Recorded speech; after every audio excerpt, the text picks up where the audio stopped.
time looking at are trying our hardest to shine a light on different communities and show their different contributions to the state, as well as the different sorts of socioeconomic factors, barriers, and opportunities that different communities face within the state. We all know that there are, you know, different groups that came to the state in different periods. Right now, we have a growing Filipino, Asian Indian, and Chinese population. In the past, we had a pretty large Korean, Vietnamese populations, and as different groups age, they have different socioeconomic barriers and opportunities that await them. So this is, I think, it's a monumental process. We've been working diligently, as Christine said, but also in conjunction with the AAPI program area, and hopefully that document will see the light of day. Finally, material, published in physical form, just in time for AAPI Heritage Month, late April, early May, and we hope to do some speaking tours related to that, the content therein. In addition, we're also working on, I think, a bunch of other research projects, including we have a research brief that hopefully will be out by Friday on unaffordable housing, or the issue of cost burden housing and how it's affecting minority communities across the state of South Carolina. I think it's really prescient right now with the interesting mix of relatively high interest rates and I think limited supply of available properties on the market. So be on the lookout for that. And as always, we're going to keep pushing the boundaries of what we can do here with the research team at CMA, and just looking forward to keep on, making hits with our research team. Perfect. Thank you, Dr. Fenton. We're really excited. I will make sure to email you all once that is released, so you can get those out to your community as well for anyone that might be interested, or if you guys know of any speaking engagements to where someone from the research team or myself can come talk about that statistical profile, we would love to come and let everyone know what we're up to. Next on the list, Dr. DaCosta, did you have any opening remarks that you'd like to go over regarding the last year? Well, last year was an exciting year for the commission. Just like Dr. Fenton mentioned, this is our first AAPI statistical profile. We will be receiving an award for our first statewide statistical profile from the state library system on March 13th. Our document was accepted, and I can never remember the name of the award. The Notable State Documents Award. The Notable State Documents Award. We will be receiving that, formally receiving that award next on the 13th of March. We're excited about that. These statistical profiles are a part of the commission's, is a part of our statute. We're supposed to conduct research, publish the research, and share information. So we're excited because we are on task with what we're supposed to be doing at the commission. And I'm excited because we have a group of people working at the commission who are concerned about all of the folks that we represent. And I'm so excited to see all of you on the call today, because I think you'll be pleased with what Christine is doing. She is working hard to make sure that we're advocating and finding the right kinds of resources and information to share about the AAPI communities. And we're going to educate other people, especially our lawmakers, about the impact you have in this state and how important it is for us to embrace all of our cultures across the state of South Carolina. Thank you all for being on. I'm going to turn it back over to Christine. Perfect. Thank you so much, Dr. DaCosta. So this last year, I've really spent a lot of my time working on community ties within the Asian population here. We've had the privilege of sponsoring several of the larger festivals, the Korean Festival, Japanese Festival. We even attended the Hmong Festival, which was great. So through that, I love the the different larger events, because that's where our community really comes together and I can reach a lot of people at one time. Face-to-face seems to be what works the best as far as outreach for the AAPI community here. I've had quite a lot of difficulty of sending emails and phone calls and getting responses back. So I really think that face-to-face is important. So I'm hoping to depend on you guys for reaching out to the communities. I'm happy to set up any meetings. I'm happy to come out wherever in the state that you're located. If you know anyone that, you know, is prominent in the community that we can partner with. We have some exciting events coming up. The first one, I believe, is actually the Columbia International Festival. That's going to be April 6th and 7th. I don't believe Raj was able to make it tonight, but we'll follow up with him as far as any details. I believe the theme this year is the Caribbean. So that's going to be exciting. They're always doing big things in the community and partnering with a lot of different minority communities. So we love to see that. We also have CMA is going to be hosting a minority author publisher roundtable. That's going to be coming up April 18th at Adventure downtown, the Children's Museum, from 9 to 11. We have minority authors and publishers for each of the multicultural divisions. We're really trying to work on some cross collaboration within the different communities to get everyone together. That'll be exciting. We're working on a flyer right now, so I'll make sure to send out some information when that's made. AAPI Heritage Month is also fast approaching. As Dr. Fenton said, they're going to try to have that statistical profile out before AAPI month. So we'll try to highlight that as much as possible in the work that CMA is doing out in the community.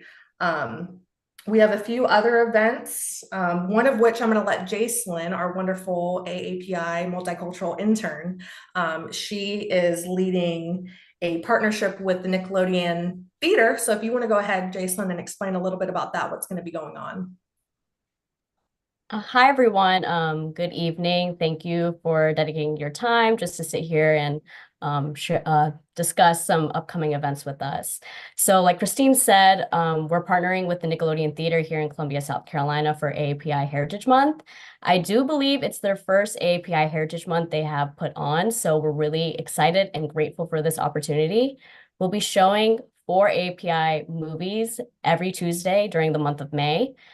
We're hoping to do an interactive section at the end of 1 or maybe 2 if we have enough interest at the end of each showing.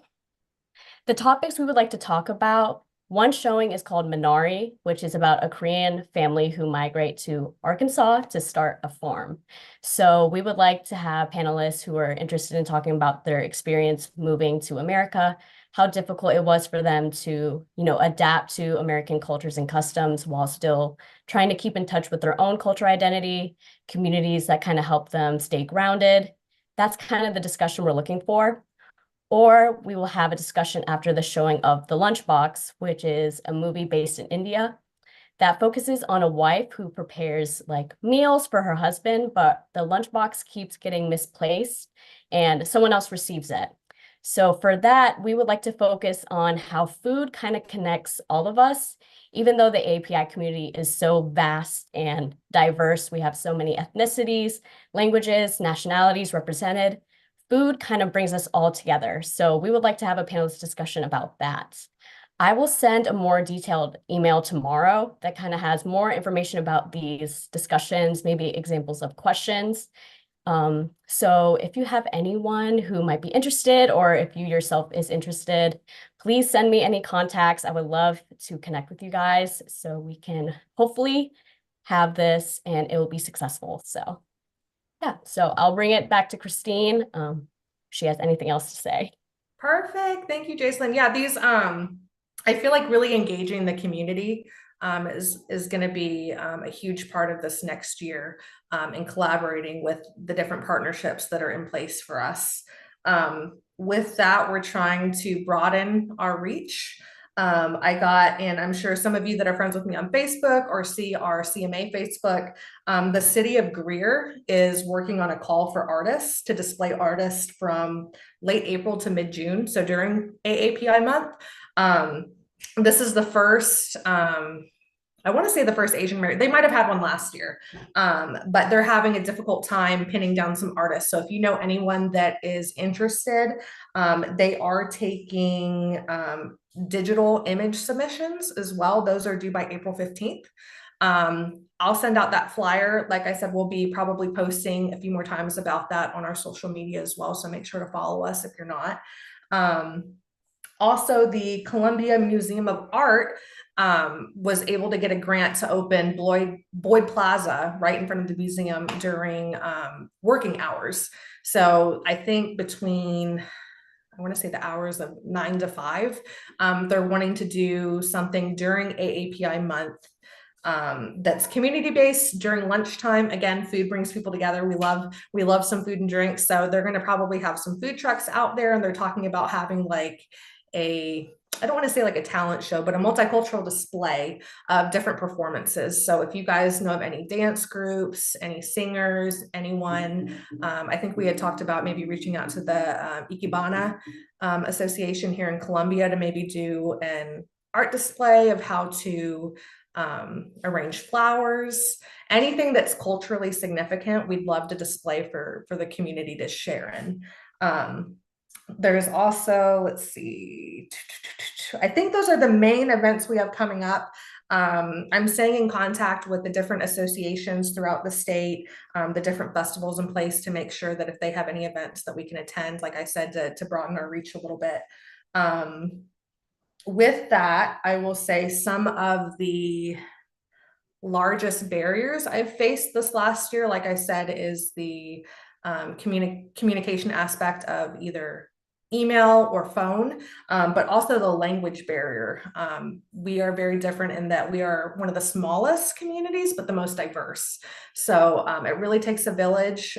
Language services is something that I'm still struggling to find as far as translators. Jacelyn actually ran one of the tables at the Hmong Festival, and we were unaware that most of the attendees did not speak English. So it would have been wonderful if we could have found someone to help translate the message of CMA. So if you know anyone that's willing to maybe join the committee or volunteer their time to help out in the community, I would love a list of people that you know help with translation. Let's see. With that, I know we haven't met in a year, so it's been a little bit. I would love to see our committee more active and to be utilized to the best of their ability. You guys have such wonderful talents. You guys are out in the communities firsthand, are very prominent community members. So I know a lot of you have 9 to 5s, are on other committees. So if for some reason you don't have the bandwidth to move forward with the committee, if you can just shoot me an email. And then I think, Dr. DeCosta, it's 2 years, I believe, for the terms typically, correct? That is correct. But since we started this advisory council later than the others, we're going to stretch it as far as we can for the next 2 years. And we have, how many people do we have on this advisory council at the moment? We can have a total of between 20 and 25 people. So we had 20, it was full. I don't think many of those are active any longer. We've had a hard time, like I said, pinning down people via email or phone. So I'll probably send out a few more emails, phone calls to try to reach out to those people. And if for some reason I don't hear back, I'll probably go ahead and drop them from the committee. And then hopefully we can find some other members. I've had a few people that are interested in joining. So we definitely want to utilize as many people in the community as we can for as many different ethnicities and cultures as possible. And if any of you on the committee have recommendations of people you would like to serve on this council, send the email to Christine so that we can reach out to them to let them know what we're doing at CMA and to see if they are interested in being a part of the council. Yes, please. With that, I know Yvonne's on this call as well, our multicultural director. We're working on trying to put together some cultural competency training. That's going to start in office so that all of our program coordinators can hopefully, if we have a speaking engagement on the agency, they can go ahead and convey our message across all multicultural divisions. So again, with AAPI being so diverse, I feel like a little bit hard to, cultural competency training is a little harder just because there's so much involved. So if you guys have any suggestions on, good ways to approach the AAPI community, I'm very open to a discussion on that as well. Let's see. Anyone from the group would like to say anything? Mhm. Now is your time to do so. Christine, this is Jimmy Chow. Can you tell us a little bit more about what do you mean by competency training? What was involved?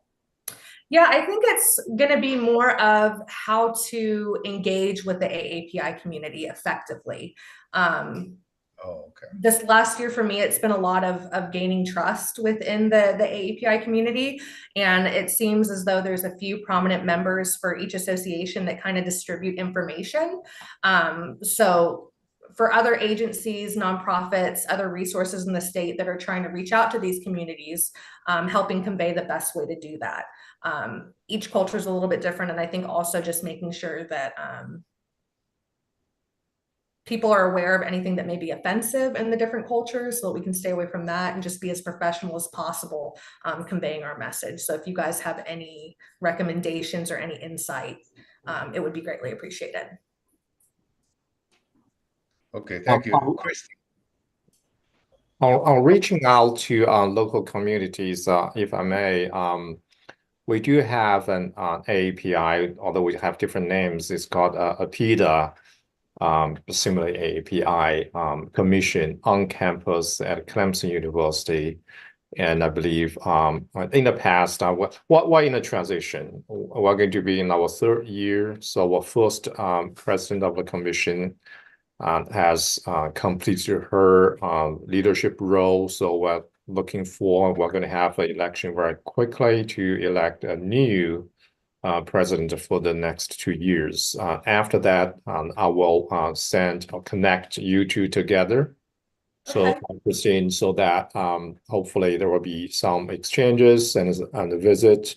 And I believe that might be a very efficient way to get connected and also learn from each other about the programs, activities, and involvement in local communities. I believe we're also going to have our Heritage Months. Instead of in May, we'll be doing that in April because it's a university, it's a campus. In May, there will no people on campus in May. So we'll be doing a bit early. I will send you the information. Yes, please. That sounds wonderful. And if I can attend any events, please let me know. I'm happy to come out. That's great. Christine, do you want to, should we bring up the doctors in Augusta? Yes, Their PJ program? found, PJ's got his hands in so many things and we love him out in the community. If you want to go ahead and explain a little bit more, yeah, that'd be great.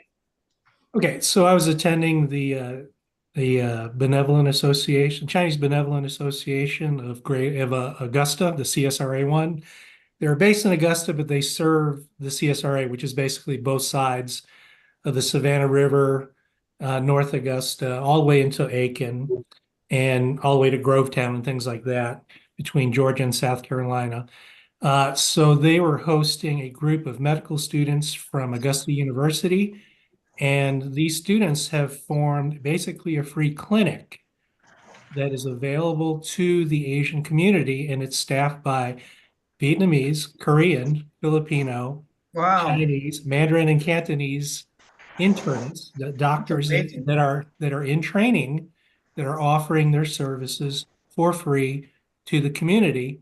And they are basically just kind of doing it out of a very small grant from the university, but they would like to reach more outwards to the community and let them know that this is available.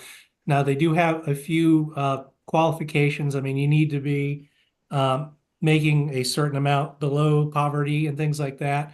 But for a lot of immigrants, I know that's the case, especially older immigrants or retired immigrants. They, I'm sure, qualify. And if they don't have medical care, this is a wonderful service that is available to them. I know Christine and I are working on meeting with them and kind of fleshing out what they need, but they also are in need of support. So this group is doing a really great thing for the community, but resources are a bit limited. So we're going to work on trying to do a little bit more with them and get them some, get them members of the community, at least get the awareness up about their services. So that's just a really neat thing that I ran into. And they have a good plan. They have to have their own building that the university has provided for them to do it. And they're available once a month at a certain period of time. And it is open to citizens of South Carolina and Georgia. Nice. So, Chris, go ahead. Kristen, can you hear me? Yes, go ahead. And sorry, it's monsooning outside, it seems right now. We have some South Carolina weather happening. So if you hear some raindrops, I'm so sorry. That's no problem. This is Wei. I'm from College of Charleston, sitting in for our president, Andrew Xu. But I have big news to share. We recently had a AAPI, Chamber of Commerce, South Carolina and North Carolina. We hold big event in Charlotte, the showcase AAPI business. There's a huge success. Wow. So it's North Carolina, you have a more larger AAPI community. So this is the first news to share. Second is, I personally, as other council members, we're very active in our community. Myself, actually, a board member, chairperson for a Chinese School Academy, which is a nonprofit organization. And they were asking, where's any grant opportunity? You mentioned today, maybe some opportunity. If so, whether you can share this in the website or social media, so I can recommend them to take a look.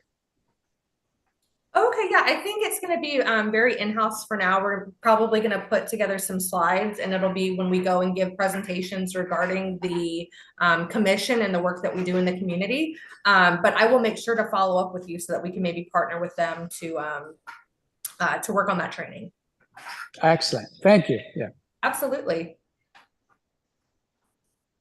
Does anyone else have any questions or concerns going forward in the next year? Anything you'd like to see during AAPI month? Any ways that I can help involve you guys that you might be interested in?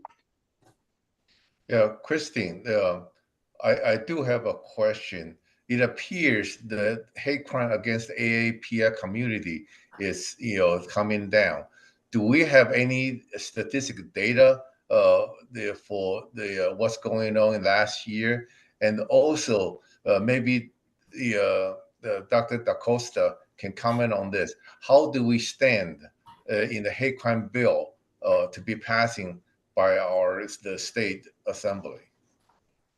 Well, Brenton, are you on or are you just listening? Hello, can you hear me? Yes, now we can. Okay. What's the status of the hate crime bill? Yes, ma'am. So the original hate crimes bill from a couple of years ago has kind of been reborn. The Senate had a hearing that was favorable, and I apologize, I don't remember the number for that. But what I can do is before end of business on Friday, I'll send to Christine an update on that particular bill. But it was debated by the Senate, I believe, either last week or the week before, and it was moved through, if I remember correctly, favorably. But I'll give some updates to Christine so she can pass that out to everyone. But the House has not taken it up, but I do know that the Senate did take up a hate crimes bill in some form over the last 2 weeks. Yeah, thank you, Brenton. If you can send us what's the language of the crime bill, and also give us the assessment. What's the chances, passing through the House, and who were those key people that we can contact to help passing? Because it is, a kind of absurd that we are one of the 2 states in the nation did not have the hate crime bill passed. Correct. That's correct. Yes, and sir. it's going to take. And it's going to take letters or phone calls or conversations from all of you to your elected officials, letting them know that you are concerned, asking them to support the legislation. Legislators respond more to you as a voter, and you need to make that voice as loud as you possibly can. So we will get the language to you and possibly a draft letter that you could use as a template so that you can craft your own letters to your elected officials, asking them to push that hate crime bill through. I will also add, CMA is also going to be collaborating with Make Us Visible South Carolina, that's working on bringing Asian American histories to the K through 12 classrooms. Obviously we can't lobby as a state agency, but we can, let the community know how it would readily affect the community here in South Carolina. So they're going to be also having a launch event May 11th at Boyd Plaza in front of the museum during Soda City from 9 to 1. I'll make sure to get flyers out to you guys when we have those.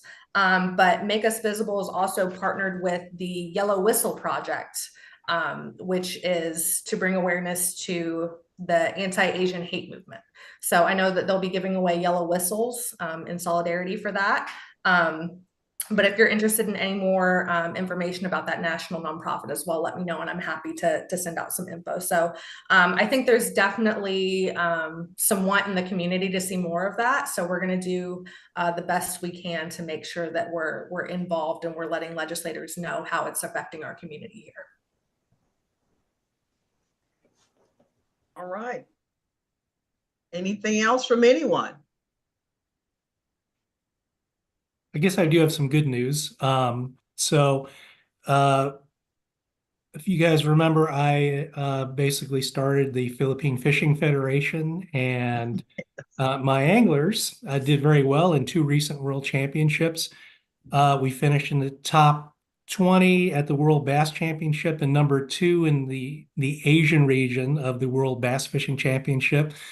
In the recent World Kayak Championship, we finished 6th in the world and number 1 in the Asian region.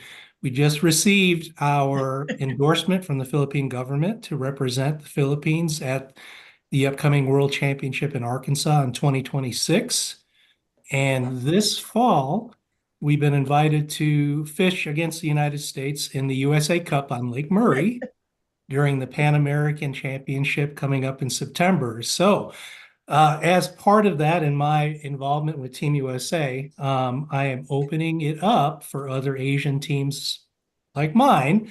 So if you have young anglers or men or women, this is a co-ed event, that want to represent their country if they're not already represented by a federation. So Japan, Korea, and the Philippines are the top 3 in the world right now in Asia. In bass fishing, there are no other countries represented, like Vietnam,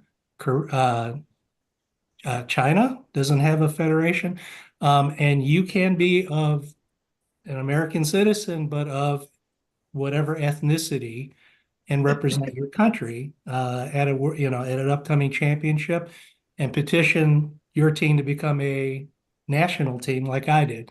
So I took a very long, circuitous route to say we are inviting the rest of Southeast Asia and Asia to come compete with the number 1 kayak fishing champions of Asia at this fall's Lake Murray Kayak Fishing USA Cup Championship. So if you got anglers in your group that want to fish, have them come talk to me, because this is just part of the process. We just missed out on getting an Olympic bid in 2028. And we got beat out by cricket.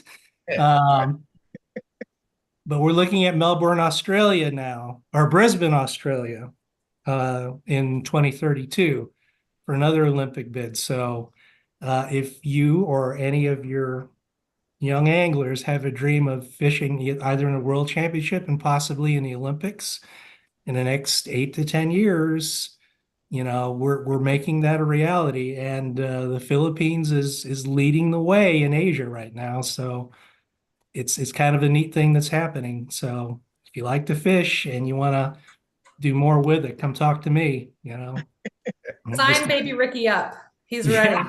He's got his fishing pole ready to go. I'll take him at any age. We'll get him up and running. I'll be in a walker or wheelchair by the time he's fishing in the Olympics. But um, I have hundreds of Filipino anglers now clawing to be on the team, where before I was begging and pleading to get people to come fish the team. I actually have to have tryouts now to make it. So it's a good thing, but It is. everything starts somewhere. So if the other ethnic groups, so Korea, Vietnam, Laos, I even have permission for a Hmong group to fish in the USA Cup. So if they want to even represent their own ethnic group, we can make that exemption for a USA-based fishing team. So, I'm opening the door. It's up to you guys to bring your anglers in. Very Thank good. you so much, PJ. Kenneth Sloan, I saw you had a hand raised. Did you have a comment? I don't think I did. It might be. He was clapping, I think. Yes, that was. Oh, that what that was? Oh, okay. Bring them on. Here's all around to everybody. I'm looking for anglers everywhere. So I know that some of the best anglers in this country are Asian. I grew up with the best anglers in this country. So we're making some waves. Very well, good. PJ, it is very exciting that you bring the kayak, the All fishing right. in Lake Maria. Anyone else? I do have a comment. I want to thank PJ for the doing that again, because he brought the Black Bass World Championship to Lake Murray last year, and I tried to get a group of people angler from Taiwan to participate. We were very close, so I want to give it another try for this year's. We would kayak. love to have a Taiwanese team represented at the USA Cup. You're going to be up against the best kayak anglers in the world. And, if you finish along with the Philippines, you may be top five in the planet, man. I can't, the field is still small, so it looks really good. We still lose to Team USA, but we don't lose by much now. We're gaining ground. I'm getting some good anglers now. Can you send us the Very good. the registration so we can know Yes. how many people need to be on the team? We basically 3 to a individual team, 9 for a full nation. Oh, okay. And like I said, I have more than I can deal with right now. I'm still getting emails and calls from Filipinos that are just coming out of the woodwork because they saw how well we did at the recent World Championships, and now everybody wants in, and they want the big Filipino flag in the side of their boat and their kayak. So. I would say, PJ, Melanie and Nancy, my healthcare workers or people that are in the healthcare system, and I'll probably reach out to AAPI too, who's one of our commissioners. PJ, with our meeting with the Augusta Health Group. Yes. Yes. I think it would be worthwhile if you guys are available to maybe sit in, if we can collaborate a meeting with everyone, since you guys are already in that space. I think it would be a great conversation for us all to have together. So yes. PJ, once we find out a meeting time, we'll share that with Melanie and Nancy as well. I think that'd be great to have you guys a part of it. Yeah, that would be excellent. I think it's something they would love to have. It's just more collaboration with the community and creating a much more effective and better outcome for all of our communities. Very good. All right. Nothing from you, Dr. Lee? I want to second the importance of Christine's other initiative, Make Us Visible. To get that off the ground on a volunteer basis is a huge thing. One of the things I've been tracking for the past couple of years is this relative success of similar initiatives in other states across the country in instituting K through in K through 12 curricula, Asian American studies and history. So definitely something worth keeping track of. Absolutely. And there is already a amendment to have African American history added. So I'm hoping that we can just build off of that to have AAPI history included as well. So That'd be great. we've got some. Asian history is American history. That's exactly. I couldn't have said it better myself. We need to make it a regular part of the curriculum. Absolutely. I fully agree. Absolutely. Yep. With us all working together, it'll happen. Yeah. Representation is very important in the classroom. And like I said, we're very diverse, but we're here. So we're going to let people know it. But if you guys have any questions, any concerns, please email me. I'm happy to come out to you, set a meeting, have coffee with you, lunch, whatever it is. I just really appreciate you guys spending your time to volunteer and help out around the community. All right. If there are no other comments. Well, I actually have one. Sorry for being late, everybody. Hey, Melanie. At another meeting before this, but thank you so much for having this meeting. I miss y'all. We've been very busy. See everybody, new faces, old faces. But I was wondering, since I missed the beginning of this, of whether or not Gina Castañeda from the Filipino community, but also from the international sort of, so if they've been reaching out to you guys, I know that they still need sort of like countries, and there's like lots of countries needed on the list, and I was wondering if you had discussed that and maybe kind of recruiting Asian countries from that list. I definitely have the list, and I think it's also great because in our community here, we have a lot of people that identify as multiple ethnicities. So we're definitely reaching out in lots of different aspects. I've sent that list to a lot of my different associations and contacts around to try to help facilitate that. I believe I sent it to the committee, but I can double check. I will resend it out so it's fresh in everyone's email. But yes, Gina is actively working on creating a list so that going forward, when they have the international festival for whatever country or region they decide to highlight, they have all that information readily available. So she's getting very organized over there at CIF. Right. Great. Thank you. I know that I've been distributing the list lots of people, and I've gotten some new countries in, so that's very happy with that. All right, we love the little victories. Every little bit helps. So if you guys need anything, please reach out. I'm happy to answer any questions. Like I said, Dr. DaCosta, thank you so much for your support this last year in my new role. I'm getting out in the community. I'm really enjoying my work. So let me know what you guys need, and I'm here to help. All right.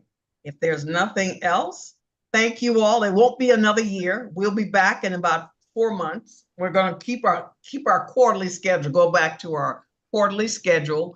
But in the meantime, if we need to have an emergency meeting, we will send an email out just in case that hate bill becomes very aggressive. We may have an emergency meeting just to give you some guidance on how to proceed and trying to get it moving. So be on the lookout for it. We will definitely keep you posted on that and all the other things that Christine has listed or named. We are working hard to make sure that all of our cultures are represented and represented well. All right. If that is all, thank you all for being on the call tonight. We will hear from you in a few months. Perfect, thank you. And I will make sure to send you guys an event list just in case you're wanting to volunteer or come out. I'll try to attend as many, so I'm hoping to see all you guys in person hopefully soon. So everyone have a great night. Thank you so much. Thank you. Thank you for all you do. Thank you, Thank guys. you, everyone. Have a good Good evening. night. Thank you.